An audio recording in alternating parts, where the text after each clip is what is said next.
Nabulabog ng sunod-sunod na putok ng baril ang mga residente sa Naik, Cavite. Ang may kagagawan niyan, tauhan ng Philippine Coast Guard na lasing daw at galit sa ka-live-in. Nasa frontline na balitang yan si Gary De Leon. Sa kuha ng CCTV na ito, makikita ang dalawang lalaking nakamotorsiklo sa Barangay La Toria sa Naik, Cavite. Pareho silang personnel ng Philippine Coast Guard at pareho ring lasing. Ang isa, naka-uniforme pa at may dalang high-powered firearms. Nakuhanan pa siyang ikinakasaang baril habang palakad-lakad sa lugar.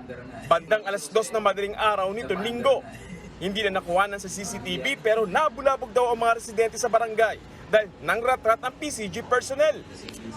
18 basyo ng bala ang narecover. Arestado ang 2 personnel sa hot pursuit operation ng Naik Police.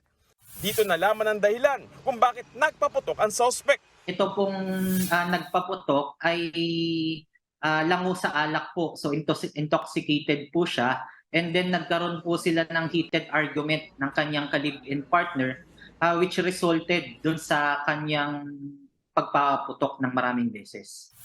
Wala naman nasaktan sa pamamaril. Ligtas din ang kinakasama na nag-amaw na Coast Guard personnel. Inaalam kung naka-duty ba ang dalawa nang mangyari ang indiscriminate firing. Nakakulong na ngayon ang dalawa. Wala silang naging pahayag. Pinag-aaralan na ng Naik Police, nakasuhan sila ng administratibo. Nagbabalita mula sa frontline, Gary De Leon, News 5. Mga kapatid, Mean Los Baños po. Huwag magpahuli sa mga balita at impormasyong dapat ninyong malaman. Para sa mas malawak na balitaan at diskusyon, mag-follow at mag-subscribe sa social media pages ng News 5.